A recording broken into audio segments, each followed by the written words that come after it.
We are back with Wake Up Sierra Leone 2021 recap edition. Our quote for today says, "I'm not an African because I was born in Africa. I am an African because Africa was born in me." And it comes from Kwame Nkrumah, a Ghanaian politician and revolutionary who served as the first president of Ghana in 1960. In today's edition, we will be reviewing interviews with some top officials in the government. And yes, as we do that, where else to start other than the first gentleman in the country? The president of Sierra Leone, Julius Maada Bio. The president graced our studio in April of this year to mark his third year in office. And he had a sit-down chat with Antonia Howard. Let's take a look. Good morning to you. Good morning, listeners. And thank you for inviting me. Absolutely, it's our pleasure, and thank you for honoring our invitation. How do you feel being here? Well, I've been here several times. This is the first time as president, and there is improvement even in the physical look, and I hope that's the same in terms of how the outreach of the station. It's been a great station. Right, and you say this is the first time you've come here as president. How does it feel to be the president of Sierra Leone? Is it everything you expected it to be, or is it more stressful than you expected it to be? It's always stressful, but I've been here before, as you know, so I did expect it to be stressful. And what makes it stressful is the fact that in other parts of the world where the state has been built, the systems are there. When you take over as leader, you run a system that is already there. Maybe some tweaking, but you really run a system that is there already. Here, you are building a system and using it at the same time. So if there is any mistake anywhere, then there is a problem. So that makes it stressful, and of course resources and several other issues, but it is indeed a hard job. And what would you say is perhaps the most difficult part about carrying this title, about handling this office? National issues, I normally say, are not simplistic at all. Everything that comes to your desk has several dimensions: regional, ethnic, religious, and so on and so forth. So you have to be able to have the time to look at all of those dimensions when you make a decision. If you don't, you always run into problems. So the ability to look at all dimensions of any problem or issue that comes to you has to be there. Then there is also a problem of resources. Creoman say, "Troki one box, but in hand short." I want to fix all the roads. I want to fix all the schools. I want to fix all the hospitals. When you have those intentions, but you don't have the means, and you have to generate the means, you have to generate the resources from within the country, and then you are hit by something like Corona, it throws spanners into the whole work. And that is what makes because we are never sure where you're going. Yeah, and just before you came in, we were just looking at the clip from the presidential debate where you were talking about the plans you had to improve or to promote developments in Sierra Leone. And one of the key areas you focused on was the economy, and you talked about revenue mobilization and how we can raise more revenue to push development in the country. Now, where do you think we are on that in terms of revamping the economy? Well, all around the world, every nation is grappling with their economies. As you know, COVID is not an excuse, but it's a reality. We have to fight to save lives, but also livelihoods. And in the process, quite a lot has changed. Economies have contracted by 2 to 3%, depending on where you are. So it's an extremely difficult project. We have done quite a lot to put our monies together using the single treasury account. several reforms, and what we have been able to do, even with our flagship program, we generated the funds from within the country. When we started the free quality education, we did not take a cent, or nor did we get any cent from anybody in any organizations around the world. But within 4 months, we were able to launch a national program with significant impact on people. We were able to raise the money because we improved on our intake of revenue from around the country and all other sources. So the economy is definitely not where we want it to be, but there has been a lot of progress. We have been paying all employees of the state. We have been taking care of education. For a lot of people, it was a far-fetched dream at the time when I spoke about it, and many were wondering where we have the funds to take care of 2.5 million kids around this country. That is what I do on a monthly basis. I pay for their fees, I buy books for them, I buy learning materials for them. In some districts, in fact, we are providing food for them. We pay for their transition exams, MPSC, Becker, and WAS. That is no mean feat. That means we are generating enough money to be able to take care of all of those, in addition to running other institutions of the state. Right, but citizens are still concerned about, what we call the bread and butter issues. I mean, the everyday Sierra Leonean lives on $1 or less per day, and we see increase in prices of goods and commodities. And the general opinion is that things are hard. I mean, just take a look at the price of fuel, for instance. It just shot up a few weeks ago, or close to a month ago. So what do you say to that? Well, I would just say that we have to expect that, because we are so interconnected. We don't produce fear. We don't produce petroleum as yet. We may have it, and we are exploring means to see how we can get that and join other nations that are producing. But for those things that we cannot produce, we have to buy. And it is those people who set their price. So it is difficult for me to promise anybody that we can take on the burden. We have been doing it. It's extremely tough, because that means government has to pay for everybody that is using petrol, diesel, and on other sources of power. So that is one. In terms of the other issue, bread and butter, we normally say, it doesn't change overnight. To build a nation means you have to build a solid foundation for that nation. I've seen the range of problems, and when I was coming, I did say, why will we keep the economy alive and make sure that we reduce the burden? We make sure we lay a solid foundation. And that is why we spoke extensively about human capital development and education in particular, because in history, we have known that no nation has surged forward in development and taken its people out of poverty without quality education. Now, as you mentioned, quality education, this is something you're very passionate about, and we saw that within the first year of your presidency, you implemented some reforms in the education sector. Now, are you satisfied with where the free quality education scheme is at, right at this point? Not at all. It's a project, it's in progress. We have only started. Several challenges have come up once we started. I mean, we normally talk about the buy-in of society into what we are doing. Free quality education is not about me. It's about the future of this country. And until and unless all of us take it seriously and believe that we can only manage today, but the future should be better. If the future should be better, we have to be sitting on a solid foundation and education, quality education, fit for purpose for the 21st century is the only way out.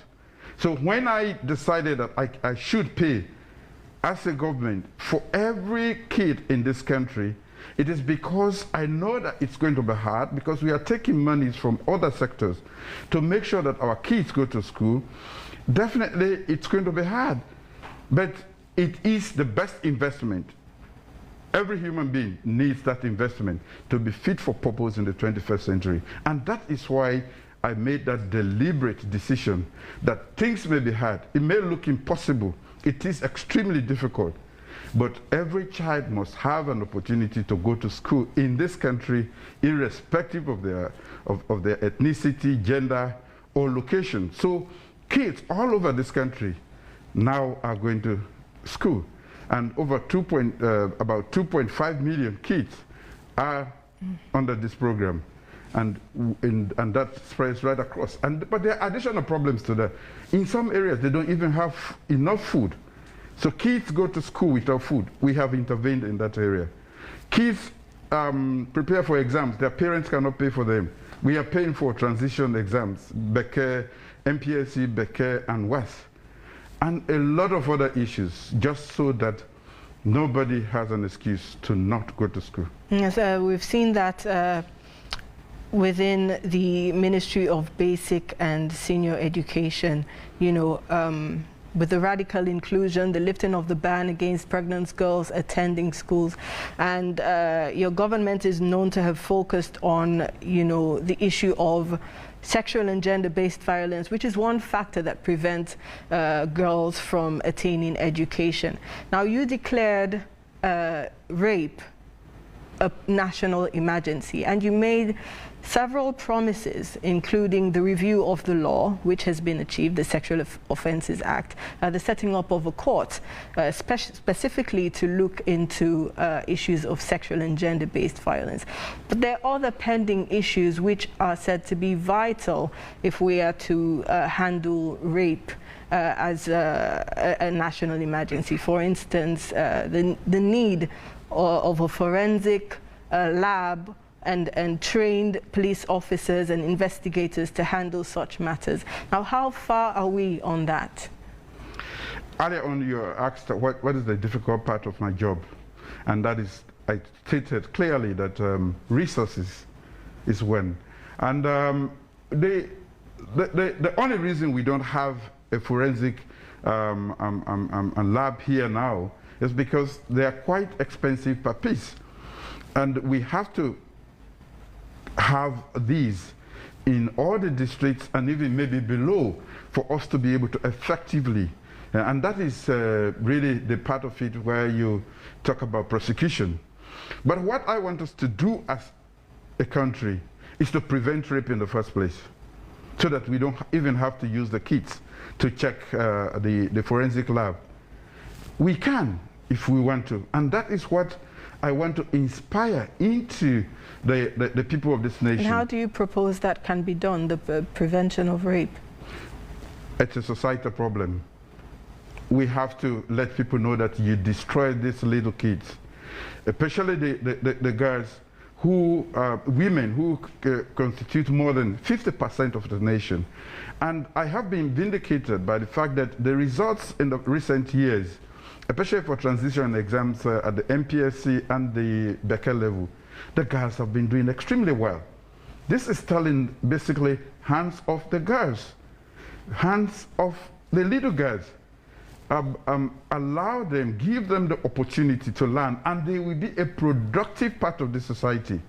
If you keep or just not pay attention to more than 50% of your population, you don't give them the opportunity, the capacity to learn, then we should not be even talking about free quality education, because they need protective environments to grow up and to be able to go to school and be like us, if not more than us.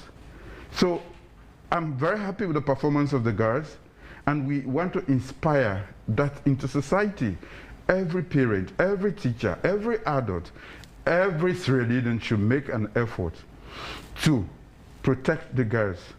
they are human beings. In some instances, they are destroying these girls before even they are 5 or 10. That is crime against humanity. As we talk about girls and women's empowerment and women's rights as well, would you say your government has done a great deal in terms of empowering women or appointing women into positions which are usually not held by women? Well, everything I'm doing is work in progress. We have some women. I was happy that the clip that was the program that was on, I saw most of our women, you know, in government, and we continue to do that. Mine is a work in progress. We are making sure that the women are part of our governance system, and that's why we talk about inclusive development, and that is why even the First Lady has been involved with this program, Hands Off Our Girls. Because if you want them to be in the public space, as we want them, you have to capacitate them. You have to make sure they also have, if not more, of the type of education that makes it possible for men to come out there. They should have the confidence. So we have to first develop them.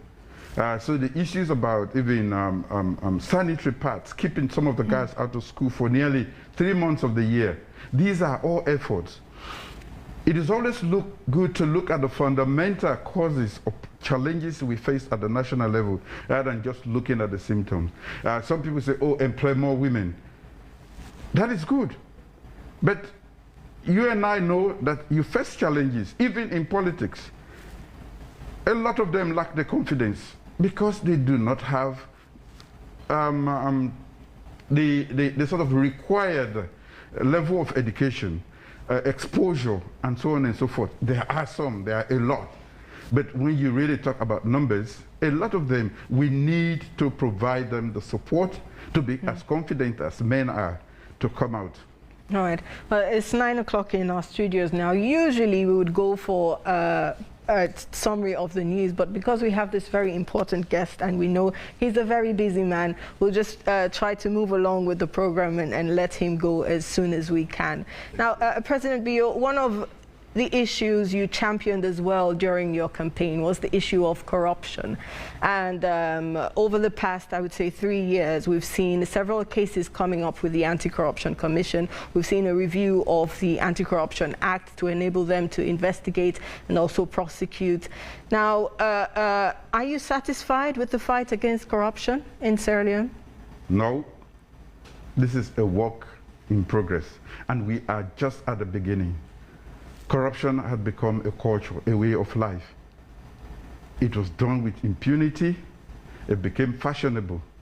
To get rid of a culture means we have to sustain the fight against corruption. We have just started. I normally say it's a fight we must fight as a nation, and it's a fight we must win as a nation. It is not, I am leading the fight. But am I satisfied? No, a lot needs to be done. And we cannot just leave it to the ACC. You cannot just leave it to government. What had become a culture, to get rid of it means we have to re-examine ourselves as a nation, as a people, and say, this is bad for our development. We all talk about development every day. But if this is a binding constraint, corruption, then we should treat it like that. And to say that I'm happy, no. I'm happy with the start, but we need a lot of progress. We need to make progress on this issue to be able to say that, yes, we have a society where there is some amount of fear. It's no longer fashionable to be termed corrupt. And fortunately for us, others who are observing our political space have actually validated our scheme of fighting corruption. The MCC, when we came in 2018, we were at a meager 49%. Now we are above 79 in the last 2 years. That is why, in fact, we got the MCC compact. So there's a lot of progress. But am I happy? No, it's a work in progress, and we need to do more. And I invite everybody, not just the ACC, to be a part of this fight. And you mentioned these external observers who are commending us for the fight against corruption, but we also see us examining ourselves internally. We've seen corruption perception surveys, we've seen reports of the audit service. Firstly, do you think the audit service is critical in the fight against corruption? What's your opinion? Sure. It's an effective tool. We should use it all the time. It should be part of the tools we have to control corruption in this country. Others have their own criteria and motives. Why I cited the MCC, because it is from far away in this country. It doesn't have the political taint. It is looking at good governance and our efforts to fight corruption. To say there's no corruption, I'll be lying to you. But are we making effort to fight it? That is what we've been graded for. And that fight goes on in other countries, although at different intensities. Because the human being is naturally selfish. We want everything for ourselves. So there has to be consistency, we have to persevere, we have to make the fight against corruption also a culture, and it should have the buy-in of everybody. So then what do you say to some of your critics who say, you've been awfully silent about issues of corruption within your government? I mean, as a member of the opposition, the SLPP was very loud about condemning corruption. So you have a lot of people now on your back saying you're not as loud as you were on the issue of corruption. I've even heard people saying that I support people who have been accused of corruption. But accusations don't mean anything. Even with the commissions of inquiry, there is to assert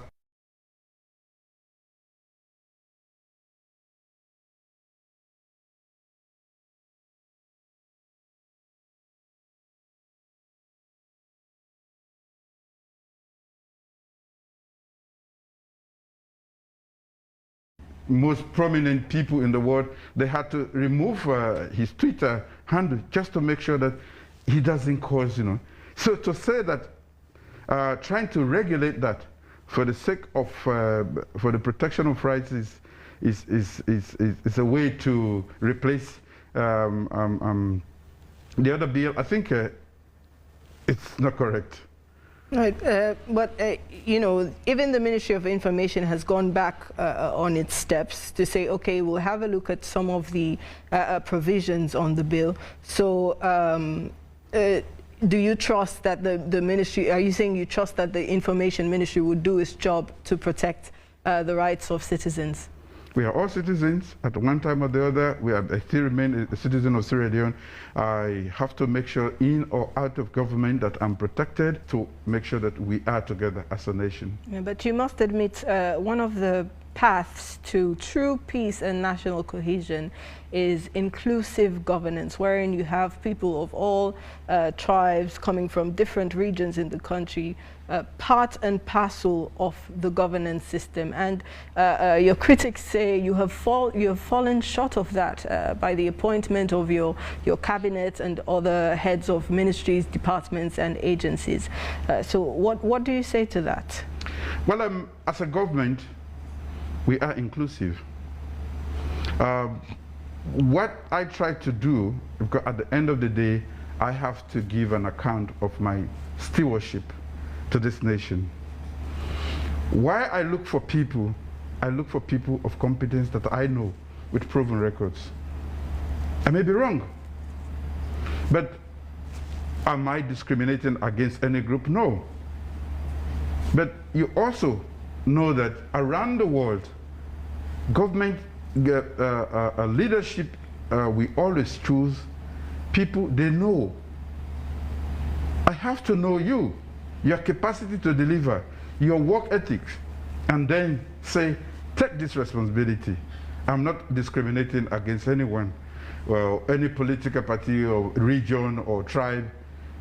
I take, because I have to give responsibility. Nobody is going to say, how inclusive. We are going to vote for him because he had a very inclusive government.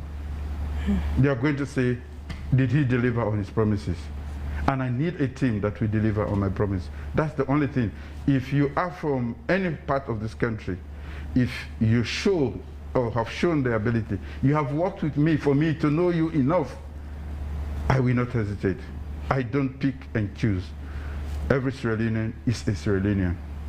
Right, and one of the recommendations from the Truth and Reconciliation report is to have a more cohesive constitution, a constitution that breeds peace and national cohesion. Now, how far are we on the constitutional review? Are we working towards that as a nation? I must confess that we've had some delay in that regard, but we are making, it's now at an advanced stage. We are making effort to do that. And one of my propositions has been proportional representation. Of course, that is being hotly debated again. But that proposition was premised on the fact that we are too polarized in this country along two political parties. And if people can now contest elections based on who they are, their track record, rather than what color they carry, I think that is better. Is that the motive behind the new, I would say, proposition for local council elections to be non-partisan? That is my motive. And that is what I want us all to understand. But you have a lot of political parties who are criticizing that proposition and saying that it is unconstitutional. What do you say to that? That is democracy. They have a right to their opinion, and I will not impose it. I have to get their buy-in into that. And for us all to recognize that we talk about violence, we talk about national cohesion, that is my prescription. If you and I have to contest an election and we don't go there with colors, they know what you have done in this society before, they know that you are a person of your word, and I know that I'm a liar, they vote for you, and not because I carry this particular color, they vote for me. And so the structures, the violent structures that we normally say are behind these parties are not going to be there for you. You'll have supporters because they know she is going to deliver. So are you going to try to convince these political parties to buy into this idea? That is democracy, and that's what I'm going to do. All right. Well, as we try to round up the conversation here and let you get on to running the country, reviewing your 3 years in office, is there anything you wish you had done differently, maybe in the past 3 years? It's too early to tell, because like I said, everything is work in progress. When I would have come to the end, I think I'll be in position to answer that more appropriately. But for now, this is work in progress. It is too early to determine what I could have done differently. I will pursue the policies of inclusion, of inclusive development, of making sure that everybody has the opportunity to go to school, and that we live in a free society where people can express their opinion, and so on and so forth. So far, no. Right. People were expecting that, being a former military man yourself, that when you come into office, we would see a lot more involvement of yourself into the affairs of the ministry, their remunerations and things like that. Now, is anything happening in the background that perhaps the public is not aware of? Well, let's not forget that the military as an institution is also part of the state. when you asked me the very first question, one of the constraints I told you about was resources. To maintain a military institution, it's the most expensive. If I told you today I wanted to revamp, it will go into billions of dollars. The state of our people in the military is not the best. Accommodation is not good. Conditions of service are not good. And there's nothing to actually say write home about as far as they're concerned. But I'm getting them to understand that it takes time. I cannot put their salaries up while we have teachers, judges, lawyers, other people, civil servants, when the military pay is way up there. I don't even have it. So they are a part of this country. I make them understand that we have to gradually go towards that. Like in Wilberforce, we've started putting accommodation. Many are wondering why I cannot do it in all the barracks. It's not possible. For over 50 years, it was neglected. When you begin, it has to be a gradual process. That is my home. And we cannot leave them behind, but we have to make sure we do it not at the detriment of the state, but in consonance with our development program, and they will be a part of the development. And on the area of health, now more than ever, we've seen a global hands-on effect to tackle COVID-19. And Sierra Leone has done not too badly in terms of our response to COVID-19. I mean, compared to the rest of the world, we have a very low number of deaths and even number of infected persons. So what is your opinion on that, and how do you think we can further improve our health sector to handle such pandemics? Well, Sierra Leone has done not too badly. I quote you. Sierra Leone has done extremely well. We are rated even above the United States of America in terms of our mechanism to control the spread of corona. We have been cited severally in terms of the systems we put in place, and of course we are taking advantage of our foreknowledge. We had had Ebola before, and we still had people in the system, and we had structures that we were able to activate. We did not wait for it to land here. We went into a preventive mood, and that mood was changed to active surveillance and management of cases. So before Corona got here, we were very much prepared. We were not caught flat-footed like Ebola caught this country. So we have done extremely well. We want to strengthen, of course, again, resource constraint, our health system. So as we phase out the structures for Corona, we want to make sure that we are always ready, because pandemics are likely going to be part of our future as a world. And just before a few weeks ago, because we had the incident of Ebola, again, the resurgence of Ebola in Guinea. And recently, 2 days ago, I was informed that there were new cases. In Guinea too, they have done reasonably well in terms of containing the situation. They did not allow it to spread across borders as it did the last time. So now we have a clear understanding and expertise. We have developed those expertise. We have done extremely, our systems at the airport, a lot of people complain about them in terms of the cost and everything, but it's much better, comparatively speaking. So when we are together as a nation, we can do great things, and that is what I want to inspire, to be together always. All right, and let me quote you now, inspiring us to be together always. What are your goals for this new year in your administration for 2021 and onwards, and how do you think Sierra Leoneans can contribute to your work and moving the nation forward?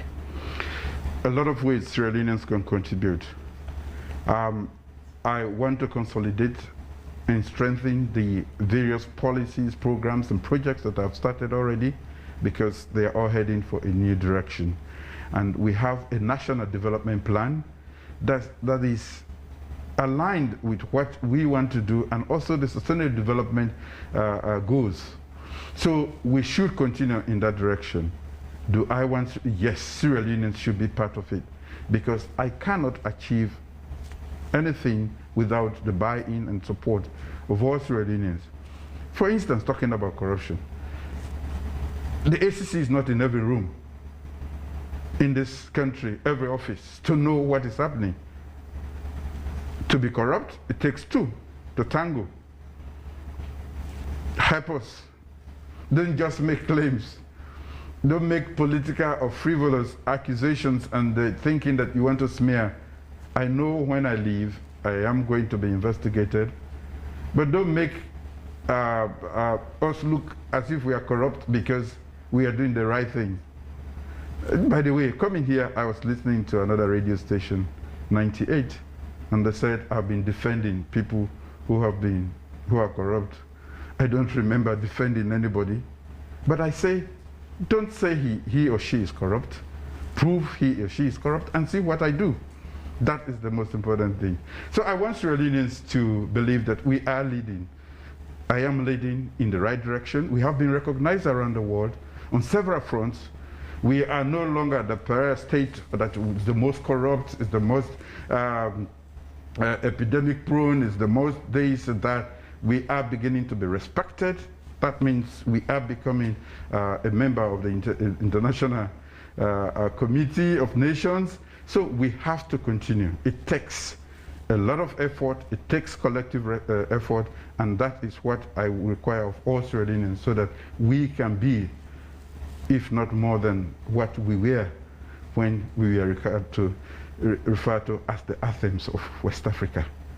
All right. Well, thank you very much for speaking to me this morning, and thank you for coming to AYV. I mean, you said the last time you were here, it was before you were president, and, you know, we've seen a lot of changes here. So, you know, what is your opinion generally of AYV? Do you watch and listen to AYV? Yes, the last time I was here, you greeted me quite a lot. I was sweating even with the aircon. Today, we've had a very constructive discussion on national issues.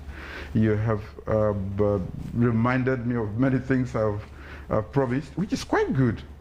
I have followed AYV, and I think as one of the private stations, the TV and radio, you are doing a great job, and I will encourage you to continue to work in that direction. All right. Well, thank you very much for talking to us. You're welcome. It's a special edition of Wake Up Sierra Leone, and we just spoke to the President of the Republic of Sierra Leone, Julius Maada Bio, as he is marking the 3rd anniversary of his presidency.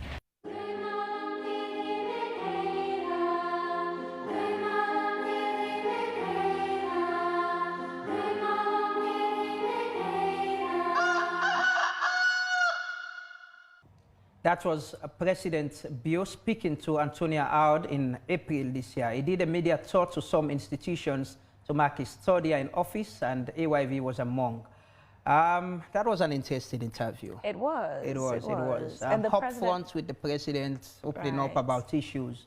You know, it's always great when you have your leaders speaking to the public. And I always say, people who are in public service should understand that they have a responsibility to let the public know what they're doing, because they're serving us. If you don't explain to us what you're doing, people will not know. The president was commended for that, largely so because when our politicians, especially the presidents, when it's campaign period, they make themselves available to local media. Once they ascend office as presidents, all they do is have access to international media. When you try to get them, they don't do that. They don't. So it was the very first time to see a sitting president, you know, at that magnitude. Yes, we've had sitting presidents do interviews with local media, but at this magnitude, to do a tour across all the major television and radio stations in the country, it's the first. And we hope it becomes a culture that can be continued, whether with President Bio or whatever time.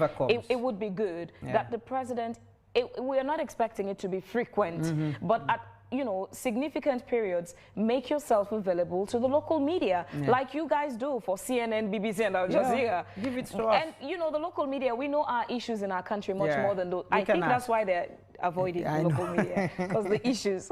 I know, but that was it. That was a great interview with Antonia Howard and President Pio. All right, we're back with Wake Up Sierra Leone 2021 Recap Edition. This year, the ACC Commissioner Francis Ben Kaifala Esquire also marked his 3rd year in office, and he came to AYV to talk about his achievements and the status of the fight against corruption. Here's a recap of what he said in our studio. I knew the challenge when I was appointed and took up the job. I knew it was not going to be a joyride or an easy ride. I knew the expectations were high. I also knew that we were dealing with a country where the corruption culture was entrenched and enforced, and it had been there for so long. So you are basically coming against those tides. But I'm very happy with what we have achieved in these 3 years in that regard, the effort that we have put in, the support I've enjoyed from the government, from the president, from the people of Sierra Leone, from other stakeholders like the media, the judiciary, the justice system. And I think that we are in a far better place today than we were 3 years ago. And when you say far better place, what do you mean in terms of the fight against corruption, or in terms of how corruption has either decreased or increased? Now, the fight against corruption is only measured by how corruption has decreased. And of course, how we are perceived by the public, and of course, how we are respected internationally. And I'm pleased to tell you that in all those sectors, there are remarkable, unparalleled improvements in the past 3 years.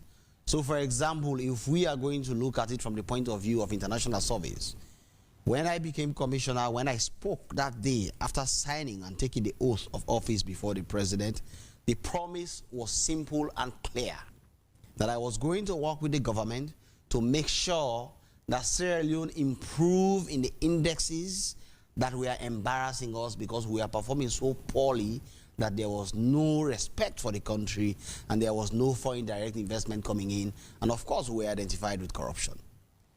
And I can assure you, the delivery in that regard has shocked even me. For example, in the MCC Control of Corruption scorecard, we were at 49% when I made that promise. 49%. We were failing. We were not qualifying for compact. We were not being considered. In 1 year, we jumped to 71%. In the following year, 2019, we jumped to 79%. In 2020, where we are now, we jumped to a remarkable 81%. Trust me, that is a miracle if you understand how corruption progression works. There are countries who have been fighting just to get to 51, they have not. But we jumped. Don't forget, we were chosen for compact last year, and we were the only country in the world that were chosen for compact. And we were voted for unanimously by the MCC board. Unanimously. There was no dissent. It tells you how well we have delivered on that promise. In Transparency International, for example, we were stagnant for 3 years in a row at 131 before I became commissioner. The moment I became commissioner, by the time we got to 1 year, we moved to 129. In 2019, we jumped 12 places, we jumped 10 places in one go and moved to 118. Today, we are sitting at 117. It may not be the best of positions to be in, but the remarkable progress that Sierra Leone is making, don't forget, in Africa now, almost all African countries are experiencing a decline. If you see how other countries are performing so badly, you will thank our stars as to what we are going. But even the qualitative data, for example, Afrobarometer deals with qualitative data. They go to households, how corruption has affected your life. When last did you pay bribe? Were you asked for bribe? In the public service, to access public services, what happened to you? Afrobarometer has measured in 2017, in 2015 when they measured, corruption prevalence overall in Sierra Leone was over 70%. The same Afrobarometer measured last year, 2020, just 2 years after I made that promise before the president and to the people of Sierra Leone that will change the fortune of Sierra Leone, when they did the measurement, corruption prevalence in Sierra Leone has dropped from 70% to 40%. That is a miracle. And I am glad that I am part of that miracle. I mean, you know, given the figures you mentioned, there's definitely some amount of progress in terms of, you know, corruption perception and our progress on international rankings. But one of the problems the ACC office usually faces is public judgment, because for a long time, people's perception is that the ACC does not go after the big guns, or whenever you do go after the big guns, it ends up in a somehow anticlimactic manner. You don't pursue those cases to court, and you never, you know, people never get the judgment they presume is the correct judgment. So what do you say to that? Well, I am saying that if we are making such progress, by the way, these things I'm calling to you are people's perception. It's not like the people who are making this data decide by themselves. It's the same Sierra Leoneans they ask. So question is, probably some Sierra Leoneans hear themselves too loud, and they think that because they have a platform, they are Sierra Leone. But the people of Sierra Leone understand what we... I have gone to every part of this country in the past 2 months. From Mongo, Falaba, Kwenadugu, Karene, Bond, Moyamba, Pujehu, Daru, Shegwema, on to Kwendu. I have gone to the Warawara Hills. Spoken to the people directly. There has never been a time when the people are happy with what the Anti-Corruption Commission is doing. When the Center for Accountability and Rule of Law did a survey of the people's simple question, have you heard about the fight against corruption? What is your impression? 92% said yes, we have heard. And they are the best institution for them to deal with corruption. That is a 92% vote of confidence in the Anti-Corruption Commission. So if there is an 8%, probably because they are on social media, who say that we are not doing well, but that is not consistent with the data. For example, in prosecution, but we have the over 94% conviction rate. The conception or misconception is not that the ACC is not doing well, but for cases which involve, you know, I was just about to come there. A minister, head of department or agencies, but again, office, those kinds of cases. Yes, because we do not manufacture truth.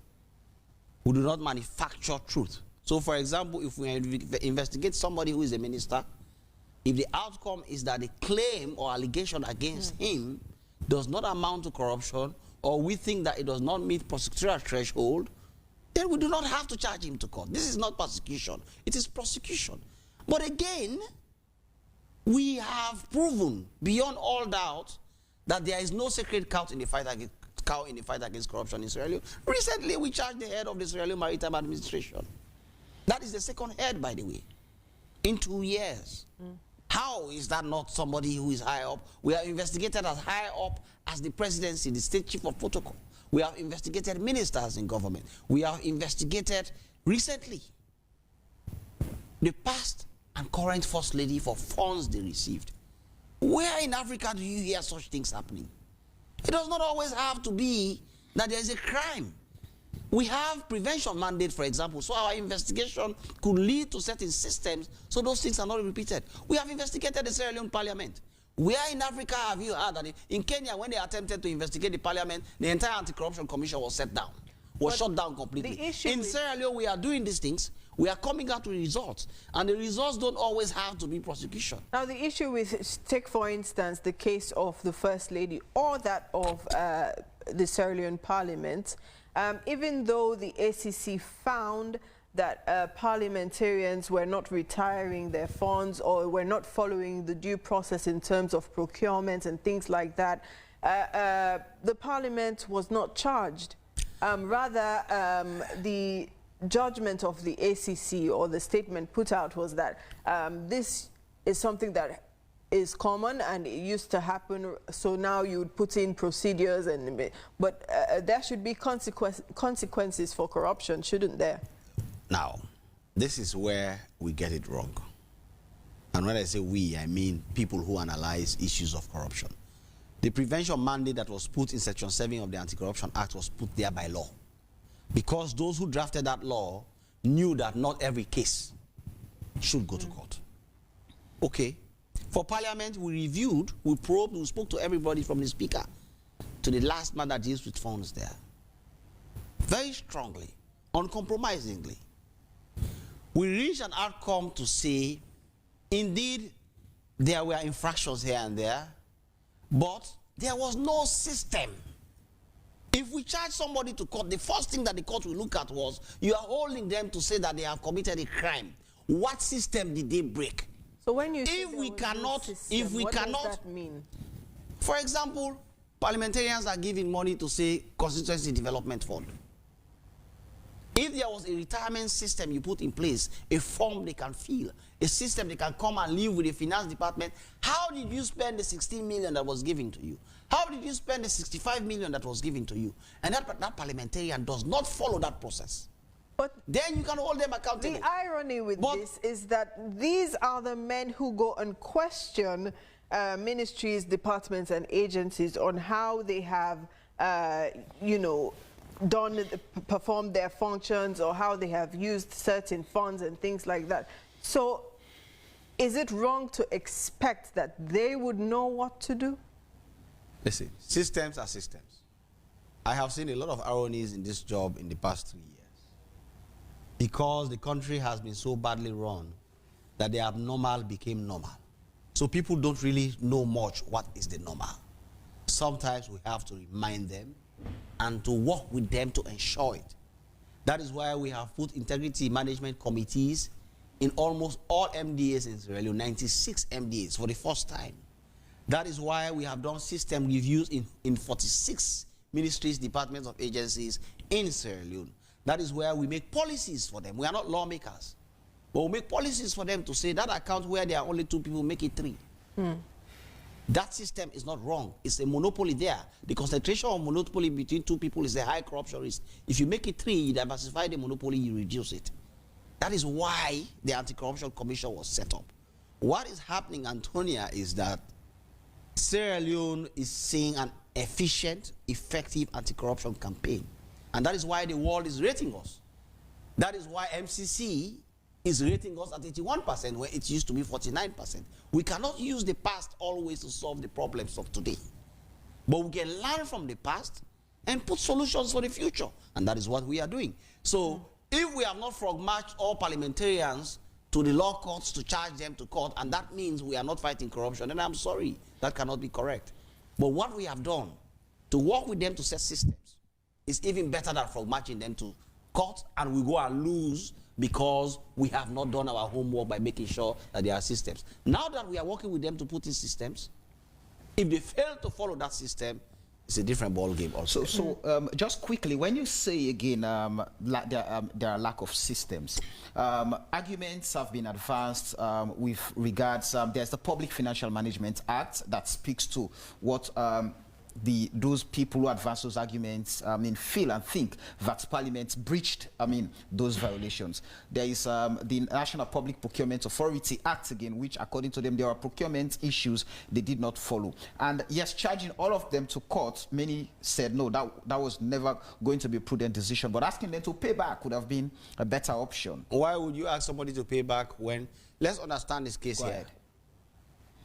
Money is given to a parliamentarian for constituency development. He goes and shows you that this is the project I did. I built a car wash for the staff. He just did not retire that he built a car wash. So the car wash is there. Why are you going to charge him to court? It's because there was no system for you to retire. But not all of them provided evidence. Did all 100 and something parliamentarians provide evidence that they used the constituency development funds for constituency development? Every one of them. Because in your statements, you did say that some did provide evidence, some did not. Some of them, all of them, gave an explanation as to what they did. all of them gave lucid and clear explanations as to what they did. And some of them showed us what they did. So, for example, if parliamentarian said that I gave my constituents 10 million to go to Bundo, to do Bundo society, what evidence can we get of that? You can. But if there was a system, if there was a system in place, that parliamentarian could have retired that 200 Bundo girls went through the Bundo society in my society, and this is what I gave to them. But what evidence can you get from them? There was no system. But this is the job of the ACC, to do proper investigation. So if I said I gave money to Samuel, the next step would be to cross-check with Samuel. We went all over the country and did the investigations. We went to every district, town, village, spoke with people, and the people confirmed. But how do you prove it? You come and ask the Bundo, Mami Queen, this man said that he put Bundo. He said, yes, oh, the last time, that MP is a very good man. He came here and gave us 5 million euros. That is the end of the matter, Antonia. Right. It is not about what they did. It is about the processes to ensure that public funds that are given to them are protected. And that is where we come in. We have to protect it. We cannot say because there was no system, if we go to court, I am telling you, if we charge those people to court, we will lose. You'll not be able to prove anything. No. Right. Because prosecution requires proving guilt beyond all reasonable doubt. If they go and say, well, I spent it, you ask, for example, some of them, you ask them, they said, I built an office. Where is that office? This is the office. I rented an office. This is an office I rented. You want to charge them for renting an office? No. You put in a system to make sure that when they rent office, they come with a receipt to the director of finance, and when auditors come, auditors can cite them and scrutinize them. Well, fighting corruption is never easy, you know. Ever.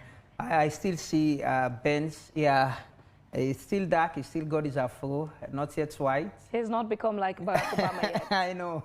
I could imagine the tension and all of that with the recent audit report. You know, it's never easy, you know, when you do your work, and every other year you see issues that has to do with corruption.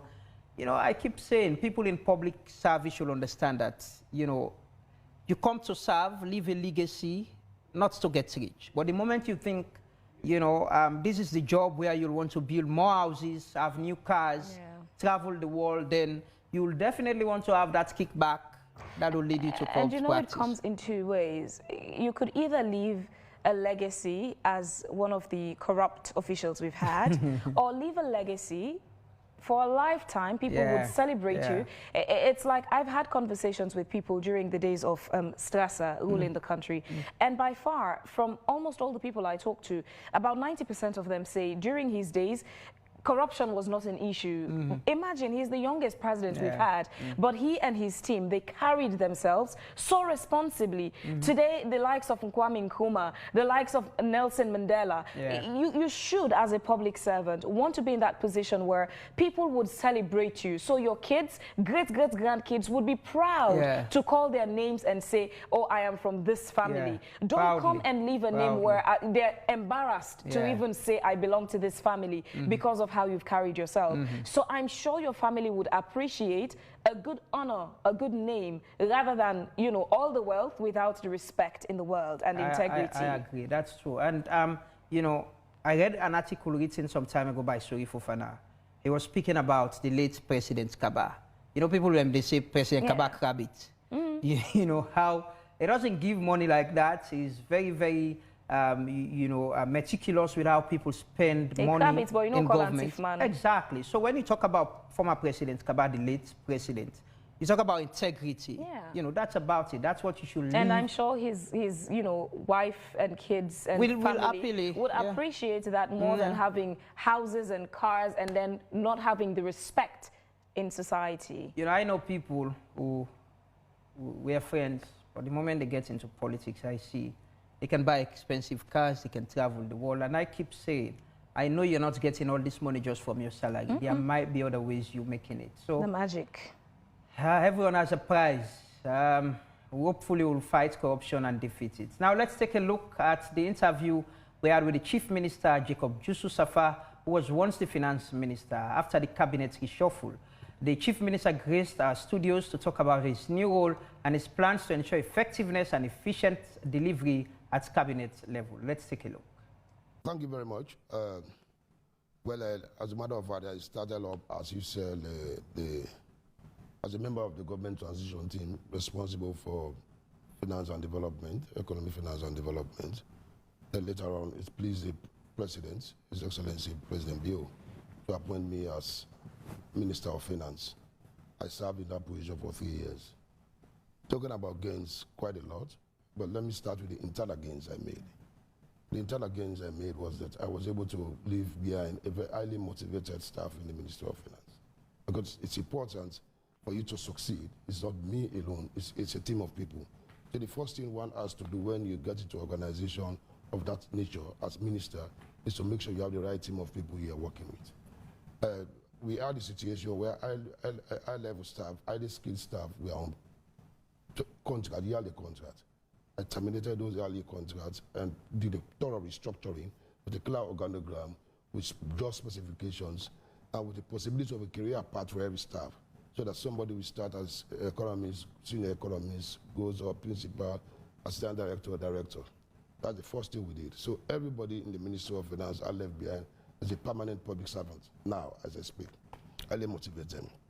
I left behind, I'm just with 5 PhD holders working in the Ministry of Finance. Highly motivated staff. Then a conducive working environment. This is a place you would like to be. The offices got the environment. It's important for you to have the motivation. I mean, every staff has got a laptop they play around with. At the lower level, I make sure I left highly other motivated lower level staff. I mean, we had instances, we had drivers, for example, will go leave their, I mean, after driving, leave their buses in their buses in their homes. Then they have to take public transport to come back. So I make sure that every other driver was provided a motorbike. Then the staff had buses. I mean, they used to commute from the West End, 2 buses from the West End and the East End. I was able to put that in place within our own budgetary allocations. Then the other thing again I left behind was the systems themselves. I mean, there were no systems in terms of regular meetings. Now we had Ministry of Finance, what they call general meeting, where everybody meets at least once a year or twice a year. Just the common man meets with ministers to understand what's happening in the organization. Then we have a management meeting chaired by the financial secretary himself. Then we have leadership meeting, I mean, the chaired by my very then, and the currently chaired by the Minister of Finance. And I mean, the leadership meeting comprises the minister, the deputy minister, the financial secretary, deputy the principal deputy financial secretary, and the expanded leadership. I mean, this is just the participatory nature of the administration I put. So I left a system in place where people know what's going on and people had an opportunity. Very critical to the restructuring was the unbundling of the then Economic Policy and Research Unit into a research department and a macro-fiscal unit. I mean, it was one unit, but I realized most of the decisions we are taking were not informed by some element of research. Rudimentary as they could be, but there was a need to have a research department. So we have a research and delivery division. That research and delivery division takes stock of what we said we are going to do. So we ourselves, as an organization, we need to monitor ourselves. With strategic plan, budgetary commitments, we check whether what has been achieved, and they were reviewed quarterly. So that's the type of systems I left. We also did quite a lot of automations in the systems. I mean, automations, several other respects. I mean, even for the NRA part, we did quite a lot of automation, as you could have worldwide and the like. Even the public expenditure tracking, the PETS form themselves, we automated it. I mean, in the past, it was like ministers have to keep signing off forms all over the place. But on my phone, I can sit down there and approve PETS form. So that's on the internal side. The wider economic side, if you allow me, let me say general thing here. One of the remarkable things I'm pretty sure that did was that I was able to restore donor confidence. Can just quickly, before we go to what you've done, back to Antonia's question as to what did you meet? Because you did not start off with the transition team. You were part of those who put together the SLPP's manifesto. And even before putting the manifesto together, you were part of those who campaigned boldly on economic reforms and how things and lives can be better for the ordinary Sierra Leoneans. So with those experiences, and when you took up office as the Minister of Finance, what was the baseline? What did you meet before going to the gains you made on the wider economy? On the wider economy, what did I meet? The first thing I met was complete collapse of the donor confidence. We had a situation sometime to 2017, I think to be exact, in October 2017, I was here. Yeah. I mean, the IMF withdrew from Sierra Leone. And the withdrawal of IMF withdrawal is a signal that the economy was not doing good, that the economic management was in jeopardy. That's essentially what it meant, because the government couldn't implement the agreed actions. We inherited a situation where inflation was in 2 digits, about 17 to 18%. I inherited a situation where the growth rate was barely 3.5%. I mean, that's not good. I inherited a situation where daily revenue collections, in simple terms, was less than 10 billion, less than $1 million per day. I inherited a situation of huge arrears, over $350 million. Domestic debt over $650 million. I mean, external debt over $1.6 billion. So the entire public debt stock was about $2.2 billion. That was basically the baseline situation I inherited. What did I achieve? Right. I mean, within 2 years of my administration in the Ministry of Finance, that is 2018 to 2019. I mean, between 2018, from April to 2019 ending, I was able to move growth rate from we were able to move growth rate from 3.5% to 5.4%. Then what happened? There was a corona outbreak. With the corona outbreak, I mean, the loss to government in terms of GDP loss, I mean, in terms of revenue loss, was about $1 trillion, roughly $100 million, about that. But yet, under the leadership of President Bill, with the dynamism of President Bill, we were able to put what we call the Quick Action Economic Response Program. What did that achieve? It achieved a situation where essential commodities were in the market. I mean, during Corona, there was no shortage of sugar, rice. That was important, that we had essential commodities. Petroleum products were available and at stable prices. They didn't have price instability all over the place. It was as a result of the special program financed by the central bank. Then forex situation stabilized for the past 24 months at 10,000 per dollar. Then inflation came to single digits as at April 2021. Then we initiated, even during that period, very ambitious capital projects, unprecedented in this country. Remember, we had 7 districts where we are doing rural electrification. I mean, including Cambia, Kabala, Kaila, Moyamba, Bond, Madu, all these places. These places have gone without electricity for the past 40 years. We're able to initiate very ambitious electrification program. That's all going on now. That's our part of the agenda. These places have gone without running water for how many years? 30, 40 years, you name it. I mean, I was able to teach public spending towards that area. Because remember, the job of the Minister of Finance, the art of the matter of the Ministry of Finance is budget execution, which means you have to plan the programs for the government. Because resource allocation, what is the responsibility of the government? On the directive of the president, you plan. If you look at the governance chain, value chain, if you like, you have the manifesto, you have the National Development Plan, presidential pronouncement, and you have the budget itself. The budget is the instrument that translates what the president wants, or what the manifesto or what the development plans want into actions. And it is the job of the Ministry of Finance to determine what goes where. I mean, the free quality school, under the human capital development, free quality school education, we're able to push spending on education from 13% to 22%. From 6% to about 11%. Started ambitious infrastructure projects. I mean, in the area of roads, water, and energy. You go to several places, they may not be paved, but you can see most of the roads have been widened and accessibility is being improved, with positive implications for agriculture and service delivery in those areas. Then we are also able, as a government, to as I said earlier, to raise revenue from about 10 billion to over 20 billion. On average, the NRA collect about 25 billion. What does that mean? That means, therefore, a substantial percentage of a portion of our budget is now financed from our domestic sources. At the time we came, barely 45 to 57% of our budget was financed from our budget, from our domestic resources. Therefore, if the donors did not give us resources, we are not able to do anything. But I was able, or we were able to ensure that 75% of our budget was financed from our domestic resources. 15% was from the donors, 10% from domestic borrowing. So because domestic borrowing is also part of managing an economy, through bonds and through that. But the good thing was that we were able to pay salaries regularly as a government. We are on record to pay salaries promptly. And we even increased salaries over the period. Initially 10%, 10%, they did 30% increase, I think, for teachers, or 25%, whatever. Then we did 25% for security forces. We did 25% for lecturers or university or tertiary institutions. We hired over 5,000 teachers, 5,000 health workers. So when sometimes people talk about the wage bill, you kept the wage bill has to increase as long as the population is expanding. Because any additional child is sent to school, you have to spend more money on that.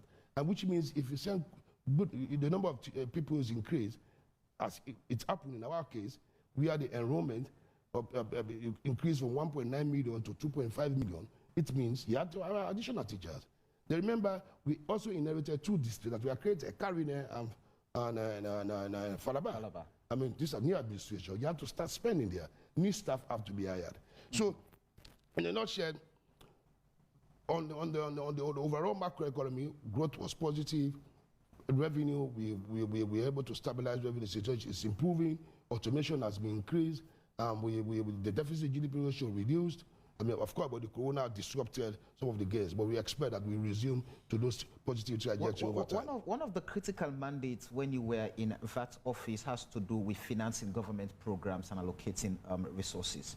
And some of the complaints that were coming out, some of them had to do with delaying disbursements, and that was a bit tampering with progress in terms of service delivery for some of the sectors. What were the concerns? What were the reasons? Yeah, these are positive concerns, and they are real concerns. They still exist, right. They will continue to exist as long as you do not have your adequate money.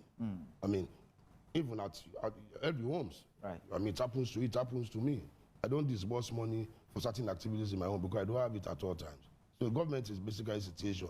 Just liking the economy compared to your managing your own home. You can't buy shoes for your child at the time he wants it. You may delay it. You may manage to pay the school fees. You know, so that's the real situation. But we under those circumstances, we kept the programs on track, and they are still on track. And the other thing again here is that the fact that your part of your budget was financed from partners also had its own implications. Partners don't disburse on time. When we read the budget, we look at 3 ways of, it's not that the money is lying down. The first aspect is domestic revenue adequate to finance that budget. Right. If it's not adequate, how much do we expect to get from external partners? If it's not adequate, how much internal borrowing through bonds can we raise to finance that budget? These are the type of questions you ask. So anytime there is a delay, domestic revenue has some problem, you will delay, you will not have adequate resources. But in my own case, or in my own case as Minister of Finance, the brave move was that we increase capital spending. When I say capital on project tangibles, for example, roads, water supply. Before then, only 7% of our domestic resources, I mean, of our budget was used on capital projects. So most of the development projects we are seeing in this country were financed by partners. Okay, I mean, because you also need partners, you also make effort to access partners' resources. I was able to raise that one to 15%. I mean, that could mean less money was available for recurrent spending in place. Yeah, because I was just going to ask, that shift from recurrent expenditure to capital, where did that put Sierra Leone's economy? Yeah, you see, we realized there were some wastages. What we did was that we reduced some of the wastages, you know, in recurrent spending. We came up with some systems to reduce that. I mean, that's one of the things we did. So those savings we got, we're able to take them back to capital spending. And at any rate, this is a country, I mean, for most people, if you don't decide to quote unquote starve yourself at home, you will not build a house. So, I mean, we just cannot be living on a daily bread, just riding our vehicles, going up and down, flying in and out of the country. We have to provide water supply. We have to provide electricity for people. We have to provide the Munafa Fund, for example, for SME development. We have to provide tractors for people. If you just say, as a government, you just concentrate on recurrent spending, You will not realize much. I mean, so what we starve ourselves as government ministers. For the first 2 years, 2.5 years, it's only the 3rd year some ministers had vehicles. Some ministers were using their private vehicles. Even me as finance minister, it was only 6 months ago I changed, my vehicle was changed. My vehicle was 8 years old because it was used years before I came. You see? But we had to undergo that because we needed to spend money on things that can improve people's life, particularly notably the free quality school education. So do you think you achieved that? You mentioned improving people's lives, which is why you took all the steps you've mentioned. In terms of the standard of living, and perhaps we could talk about the poverty rate, do you think you were able to achieve an improvement in the standard of living for Sierra Leoneans? No, not at all, not at all. Because remember the baseline, coming back to the baseline, where did I mean? We made a country where 57% of the people who are below the poverty line. I mean, in simple layman's language, you say these people didn't have access to bread and butter. And they mean they are not sure of their next meal. 57%. To reduce that number, 57%, to a meaningful number, I mean, the theory is that you have to sustain economic growth for about 10 years in 2 digits. We're going to make, to even after that, to 40-something, let me say 57, to after that to 27 or 28%. So definitely I cannot say that. And we are not there yet. All what we are saying here is that we are putting the basic fundamentals in place for takeoff. That's what confidence I have, that the structures we have in place, the programs we have in place, once they take off, if you have rural electricity, if you have a water supply in the rural areas, you improve access to communications, you create, you have tractors in the villages, you widen the roads, you provide SME resources, you hire more nurses, more staff. I mean, over time, the situation will improve. But definitely we are not there. I mean, notwithstanding that, we realized that we created more jobs for people, which was necessary, nurses, health workers, military, police. We improved income levels of people, doctors, nurses, everybody. So the man who used to barely buy a bag of bread now can buy 2 if you like, or can use the extra money. We even enabled the parents to make some savings. I mean, school buses, for example. We bought 50 school buses spread across the country.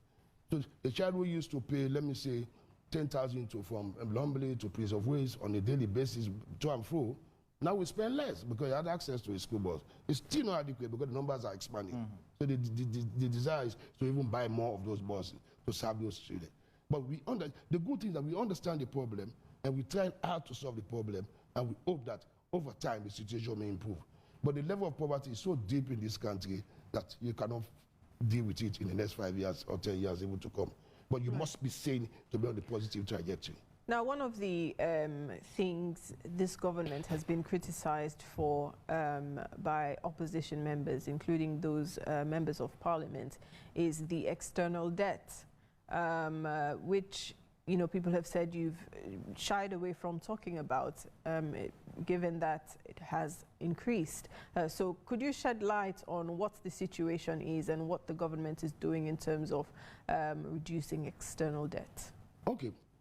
But by 2007, as a result of the EPIC initiative at the then Tijankaba government, we were able to bring external debt to 1.5 billion to something like 250 million to 500, no, not more than 500 million. That was substantial reduction in external debt. Within 10 years of the EBK administration, that's between 2007 to 2017 or 18, external debt increased substantially from 250 million to 1.6 billion. And guess what? If you look at the figures... Dollars, yes. Look at the figures. When we had the highest economic growth rates between 2010 and 2013, that's the time our external debt just mounted up. I mean, it was so surprising. The time when the growth rate was about 20%, when there was higher oil boom, at the time we are contracting more debt. And we are the fastest growing economy. The fastest economy. Just look at the figures. I challenge you. Just look at the economy, the figures out there. I mean, I play with those figures. That's why I quote them freely anywhere I go. Just look at the figures. The external debt increased more notably between 2010 or 11 to 2013, at the time when we were the fastest growing economy. As I speak to you, our external debt is not up to 1.7. We inherited at 1.6, not up to 1.7. And let me just say something. Within the period of the Build administration, as a result of the confidence donors repose in us, consequent upon the leadership and the effective management of the economy.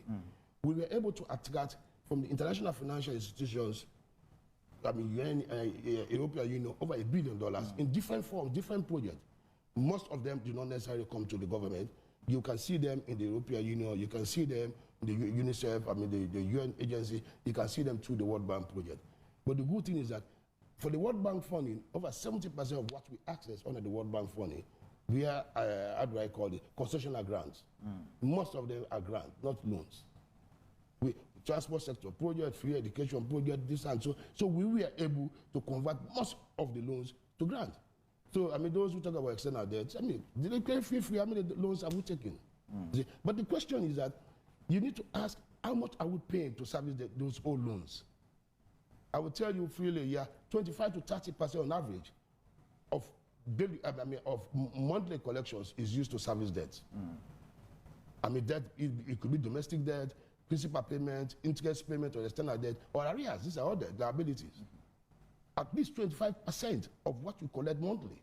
So if we were to put that in figures, if no, I mean, the figures vary because bonds mature at different times. Okay. You know, you have to pay to clear those bonds.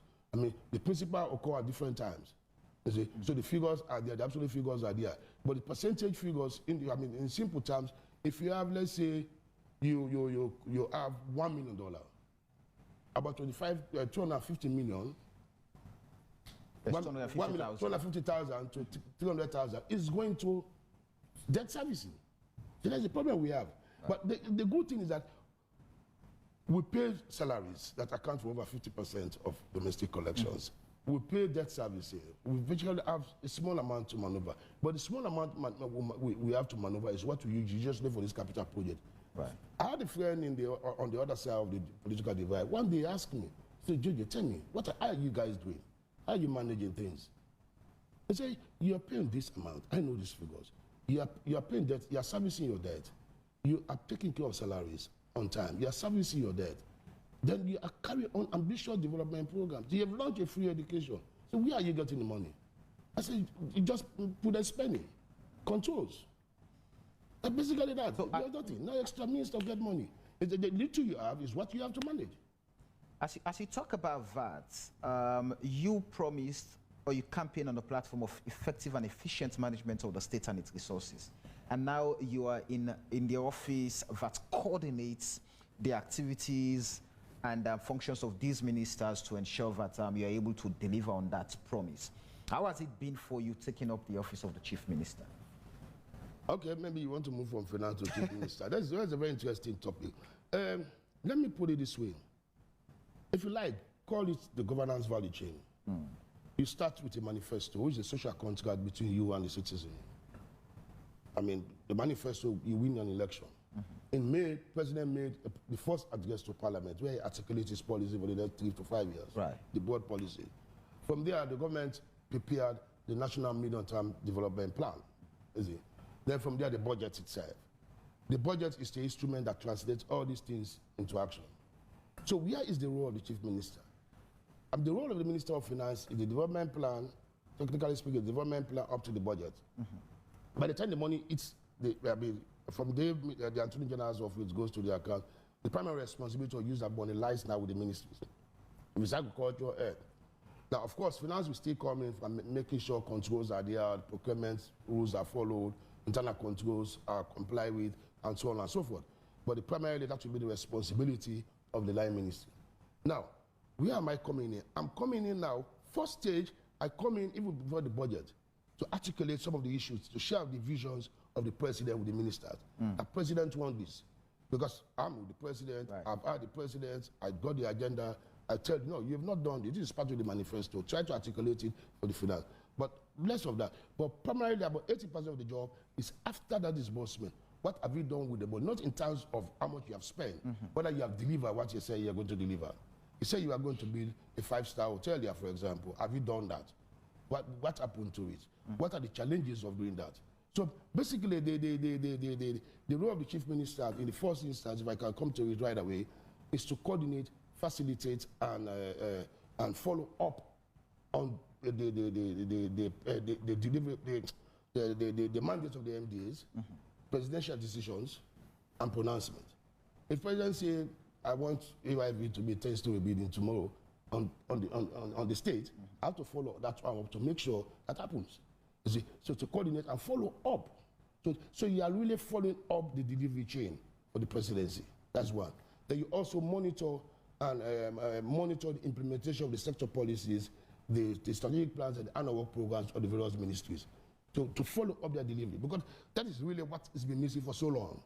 I mean, we got these good policies, we got these strategic plans, we got the annual work programs, but nobody has been so steadfast, pushful to make sure these things you say you are going to do, you do them and you do them on time.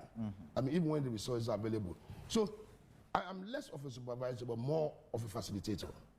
Facilitate meaning help them to do what they're supposed to do. So do you consider this new role to be more or less challenging? It's going to be more challenging. It's going to be more challenging. I'm trying to make it less challenging because I want to have time for myself by automation. I'm trying to create a digital platform now where I can sit down now, I press my phone and just see where Ministry of Agriculture is on what we say we are going to do. Where the Ministry of Sport is on the PPP model for stadium management, for example. Where the Ministry of Health is on the PPP arrangement for the drugstore. You know, you see, if you automate, it makes life very easy. But it could be quite challenging. Because it's quite challenging, particularly with respect to the fact that you are now dealing with more issues that do not necessarily fall within the purview of the Ministry of Finance. In the Ministry of Finance, 50% of your job is the budget preparation and budget execution. But as Chief Minister, you go beyond that. You are now so entrenched in state governance, in security issues, governance issues, electoral issues, information issues, communications issues, and several other things. Then quite apart from that, in the Ministry of Finance, your focus was more on institutions you are financing and less of institutions that you are not financing. You would sometimes overlap to those institutions because of the possible implications of those institutions on the budget. For example, the SOE, the state-owned enterprises. Right. We expect them to run this cost recovery. But if they do not run a cost recovery, they come back to government for support for bailouts. Airports, for example, postal services, and so on and so on. So now you have time for the state-owned enterprise. Then you also have time to supervise the running of the local councils, 22 local councils across, from 50 councils to that. So Chief Minister is a little bit of a wider spread. And I think I'm well placed, having dealt with Ministry of Finance, then as a person who was fortunate to be part of the manifesto, very clear idea of what to promise that we should do. So more of a facilitator than a supervisor, you're a recipient of a mechanism put in place by your predecessor, tracking performance management in that ministry as one of the best performing ministers for the previous year. So let's take it at that level. What tracking mechanism are you putting in place to ensure that the things you mentioned in ensuring that these ministries or MDs meet the demands as pronounced by the president or promises made in your manifesto and things like that? What are the mechanisms you've devised to ensure that those things are met and in time? Okay, let me start this way. For public education, when they say they need direction, for most people who may not understand the philosophy of need direction. Need direction really means doing things differently for better results. You might have been delivering drugs, but which better way can you do it? You might have been managing your tractors. Which better way can you do it? So you are always leading the reforms itself. So the question of performance tracking or performance management is an accountability tool. It's just to hold people responsible, to account to the presidency. Right. Now, the system I'm putting in place is going to be automated and it's going to be self-assessment. If you notice, I'm going around, if you are monitoring social media, I'm going around ministries, engaging them to know progress, to know their challenges, so that all of us agree together on the annual work program. So the president will one day sit down in his office with a click of a button, he just look up without asking questions. He knows it goes to education or health, he knows what's happening to the government hospital in Kadama or Kono that he promised we were going to do or what have you. Then monthly I should be able to compile, I mean, what I would like to call the red flags, that you said by July 30th, A and B, C will be done. If you had proposed that 10 activities were going to be accomplished in a month's time or in a quarter, then only 7 of them have been accomplished, then 3 are not accomplished, then, which means you have 3 red flags. You should be able to see that. So you yourself will see it. So I mean, in a few weeks, we're going to sit down together, all of us, with ministers, to just agree on a revised methodology. There was a methodology in place, but the new direction is always reform-oriented. I mean, whatever you meet, you are supposed to improve on it. That's what the new direction is all about. And talking about reforms, just out of curiosity, when you took up office, you did some form of reforms just within the office. Now, and there was an established protocol, so to speak, by your predecessor. Why did you make that reform? What were the thoughts in place? Well, this is true for everybody who holds public office. When you hold a public office, the first thing you have to ask for, what's my mandate? Try to understand your mandate. You have the constitutional mandate. Try to dissect your mandate. I mean, you paraphrase your mandate so that it can make meaning to you. So I had myself about 9 big objectives, ranging from revenue mobilization, expenditure control, local council, public debt, as Minister of Finance. The next question was, this is my mandate. Do I have the manpower to deliver on this mandate? Then, what type of manpower do I need to deliver on this mandate? Do I need a macroeconomist, somebody with econometrics background, somebody with financial economics background? Do I need more of a development economics, a monetary policy specialist, or a cultural specialist? So I needed to understand that mandate and see which manpower I had. So first, I was able to establish that, yes, the mandate of Ministry of Finance was not clear. I clarified it. Jointly, we all clarified in the form of a retreat. Then we now decided which manpower do we need to deliver on those mandates. We defined the manpower. To the extent every technical staff in the Ministry of Finance, as I speak, has the clear terms of reference, which they never had. So basically, it's all about that. You determine which manpower require, that manpower. Then from there, now you set yourself target over the period, then you monitor it. That's how if you really want to succeed in any administration, understand your mandate clearly and communicate your priority as a government to your technical staff. Because not all the technical staff, we are not part of your party agenda. They are not part of the manifesto. They may read it, but they may not understand what you really stand for. They were not part of the argument that brought those provisions in the manifesto. So you had the response to communicate to them, no, this is what we want. This is what we want. This is what we want. That makes you a good leader, an effective minister. Right. Just talking about the protocols you set up before leaving the office, and you leaving and a new person being appointed as minister in the person of Dennis Vandy, whom we haven't yet had the opportunity to have on Wake Up Sierra Leone. But perhaps you can shed more light on the kind of person he is and whether you trust his leadership skills and his qualifications and qualities to lead the Ministry of Finance. Yeah, I wish I was President Bill. He's best pleased with that. But let me just say, definitely, if it has pleased the president, he's the best man to take over after me. What can you say? What can you say about the person in whose hands now lies all the work you've put in? And that question is informed by the fact that somebody told us you jealously guarded that particular ministry. No, I don't understand jealously guarded. I mean, it was something closer to your heart because you think you were better placed when you were appointed to actually look at economic issues. The good thing about me, I've never done a job for more than 5 years. That's why I'm so broad-minded. I mean, every job, 5-6 years, I get tired, I move on. And I'm still very part of the agenda. I'm very engaging. This is just one ministry I'm facilitating. I support them as well. So I'm very much part of it. All right. I mean, probably the good thing that happened to me, I'm not under that pressure for payment requests. Because that can be killing. I mean, you wake up in the morning, somebody's calling you from Russia, somebody's calling you from Liberia, some contractor is calling you from somewhere, some minister is calling you for his payment. I don't have that headache anymore. So now I have a better way of thinking, I mean, to support them. You know, that's good. But let me come back to my successor. Yeah. He's an experienced public servant. He's been in that field, has worked in the Ministry of Finance. He's a revenue man. He has a push, and he has a charisma that takes. Because in finance, really, you need somebody who can withstand pressure, because everybody's coming to box you. You need to say no. You know, otherwise you just misuse public money. I mean, at the time the state wants money for other things may not be available. So he has what it takes. And I trust President Bill, if he makes a decision, you must have thought of other variables. So there's nothing wrong, absolutely. And the interesting thing is that he understands the agenda himself. He understands what the new direction stands for. And as Minister of Finance, you don't not come with complaining new program. Your program is much aligned with the existing programs. And programs that are already on course for which spending has started, you cannot be stopped. What you're expected to do, creative means of generating revenue, creative means of managing the expenditures. Right. Then all the new programs you can bring on board. But that's, I think it's up to it. And the good is always consultative. He's a listening person. And the other good thing is that the entire infrastructure in the Ministry of Finance still remains intact. I mean, the financial sector is there, the PDF, the directorates are there. So the manpower which it requires needs it. What is provided is the political cloud. So that should not be fear. There should not be any fear. All right.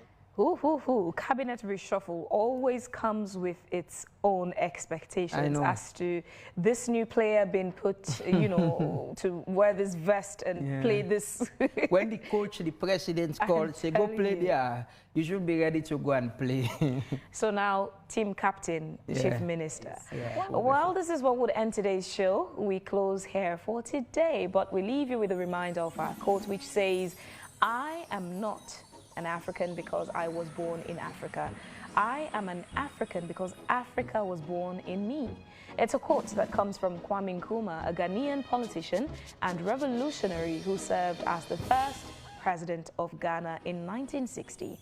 Thanks to our sponsor, Commercial Bank, for their support to the program. Continue to stay with AYV throughout the day as we have other exciting programs coming up. Till we meet, should I say next year, with more interesting topics here on Wake Up Sierra Leone. We have been your presenters.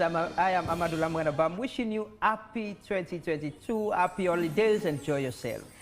And I am Phoebe Swill. Stay around and be safe. Cheers.